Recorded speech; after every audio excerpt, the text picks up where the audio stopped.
will not quit in the universe. You will keep going in your business. You may lose, but you will not stop. You will not quit. You will keep going. I also told my wife, this disease will not defeat us. This disease will not break us. It will make us better. And everybody that knows my family knows that we took a chronic illness and we took our family to a whole other level. We took a chronic illness and we took our marriage to another level. We took a chronic illness and we beat it. And we will continue to beat it until we destroy it, until we annihilate it, until she no longer has it. Are you hearing what I'm saying? You cannot stop. You cannot quit. I remember we came home from the hospital. The doctor gave her a long needle like that. I said, how long does she have to do it? She said she has to do it every day. I said, okay, every day for how long? She said, every day for the rest of her life. I said, I will not accept that. There are things in your life that you are accepting because somebody told you you have to accept it. I don't care if you're a doctor or not. I will not accept that. We will not shoot her with we will not give her a shot with that needle every single day for the rest of her life. 3 months later, I got a call that says that now it's a little shorter and you only have to do it 3 times a week as opposed to every day. Guess what I told him? I'm grateful, but I still won't accept that. You would think that because it's only 3, I would be excited. I will not accept it. Stop accepting everything. Stop letting people tell you what you can and cannot do. I will not accept it. I don't care if you're a doctor. I will not accept it. And we kept doing our homework and we found out about a pill that you can take. I was like, that's what we need. We need a pill. And I found out the pill shrinks the lesions on your brain. I went to the doctor. She said, I would have told you about it, but I don't think your insurance company is going to be willing to pay for it. It's $10,000 a month. $120,000 a year. Insurance company denied. My wife went back the second time they denied. I told my wife, stop begging. I'm 120. Do I give you $10,000 a month or do I give you $120,000 now to get it for the year? I will not let my wife, whatever it takes, I will not let her take I will give 120. I will speak more. I will get better. I will get degrees. I will get training. I'll do whatever it takes. I will put your health first and you will not be defeated. You will not be destroyed. You will not use a cane. You will not be in a wheelchair. We will beat this. Some of you in this room, you are not able to activate your greatness because every time a trial or a tribulation comes, you fold. You give up. Every time somebody calls you and tells you you can't do it, you take it personal. Every time somebody tells you you don't have what it takes, you embrace it. And now you gotta stand up to it. And I never been one time with my wife, I never felt discouraged. I never felt that it wasn't possible. My wife told me just a couple days ago, she says, today I feel like I felt before I got MS. She had a weekend where she felt great, and I told her, it's for a weekend today, but soon it will be for the rest of your life. We will not break. We will not retreat. We will not give up. We will activate our greatness, and we will know what it's like to live the 120. Say, I will live the 120. Come on. I will live the 120. Come on. I will live the 120. Come on. I will live the 120. And if you make up in your mind you're going to live the 120, I went from being homeless, eating out of trash cans, to traveling first class. $100,000 in engagement. Back at home, every star, NBA, NFL, whatever, I consult them. I went from being a high school dropout. Why? Because I said I'm gonna get 120. I need you guys to get 124. All right, last one. All right, so most of you may know this guy, Michael Jordan. This is so important. All right, because there are 3 types of people. They're average, they're good, they're great. Now the average didn't have to activate anything to be average. Average just it comes with the body.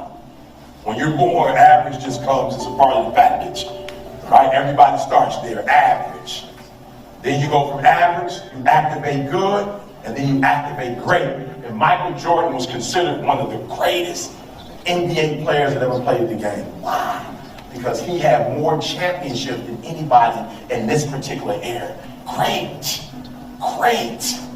Great is not, okay, I gotta put this in perspective for you. Because Michael Jordan has 6. This is critical. Kobe Bryant has 5. There's another guy, Tim Duncan, who has 5. Magic Johnson has 5. Listen to me, I just told you he's considered the greatest player that ever played basketball. This guy has 6 championships. I just told you, Magic has 5. Kobe has 5. Tim Duncan has 5. And nobody's saying they're the greatest player that ever played the game. He does not have 20 more than the next guy. He does not have 5 more than the next guy. He only has 1 more. But that 1 more makes him great. It does not take a lot to be great. It just means that you do a little bit more than the average person that you're around. It doesn't mean you have to be a god, that you have to be a beast. It just means that you're doing more than the average person that's in your circle. I want you really right now, once again, to start thinking about your goals and about your dreams. And as you begin to envision them, one of the things that I think that's very important that we have to always go back to, as you look at your goals and dreams, and I want you to expand them, and it's very important to realize that I found that most people fail in life, not because they aim too high and miss. Most people fail in life because they did just like I did for so many years. They aimed too low and hit. They didn't believe in themselves.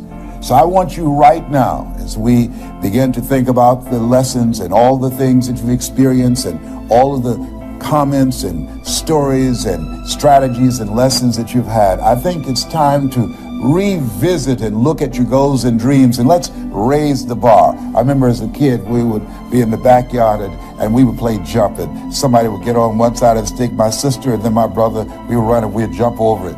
And then they say, raise it up a little bit higher. We have to back up and we run and we'd jump over it again. And then we say, raise it up a little higher. And the higher it got, we have to begin to change our approach and how we're going to get over the bar. And that's the same thing in life. And so right now, I want you to think about your goals and dreams. As you begin to raise them a little higher, and I want you to say with me, it's possible. It's possible.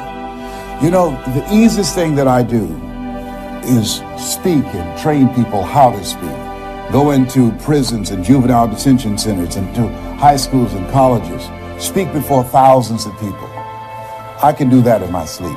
Let me share with you the most difficult thing I've ever done in my life. And it took me years to do. And that was to believe that it was possible. To believe that I can do it. Given my circumstances, born in an abandoned building on a floor, being adopted, being labeled educable mentally retarded, failing twice in school, no college training, never worked for a major corporation, to believe that I had something of value to say, that somebody would want to listen to me, to believe that somebody would pay me to talk to them. Have you ever thought about something you wanted to do and you talk yourself out of it? I remember going to see Zig Ziglar, who I consider the #1 motivational speaker on the planet, and Dr. Norman Vincent Peale when he was alive, and Robert Schuller. I used to see them and I would be so pumped up and inspired after hearing Jim Rohn, who recently passed, one of the great motivational speakers of all time, and Charlie Tremendous Jones. And I would go to my car pumped up, saying, yes, I can. And then after a while, my mental conditioning would kick in. You know, I'd say, Les Brown, you can't do that. You don't have a college education. Les Brown, you can't do that. You don't even know who your parents are. Les Brown, you can't do that. You failed twice in school. Come on. Ever thought about something you wanted to do and you talk yourself out of it? There's a proverb that says, if there's no enemy within, the enemy outside can do us no harm. That's why it's important that you make it a point every day to listen to Paul, to listen to me, to review these lessons, to get them deep, not only in the conscious mind, but the subconscious mind, and get them in your spirit. Well, how often should I do it? Do it until you are producing the results. That's how often you should do it. And you never stop, because once you stop, that's when those negative thoughts will come back. Once you stop, that's when you will begin to doubt yourself. Once you stop, I'm telling you what I know. Yes, every day it's a selling job on you. It's possible. I can do this. I can make this happen. No matter how bad it is or how bad it gets, I'm going to make it. It's possible. Yes, your dream is possible. Say that to yourself every day. Feed your mind with words that you write and words that you hear and words that you speak to yourself. Feed your faith and your doubts will starve to death. Say to yourself, it's possible. It's possible. It's possible. Even when you have no evidence to point to, say to yourself, it's possible. There's nothing as powerful as a made-up mind.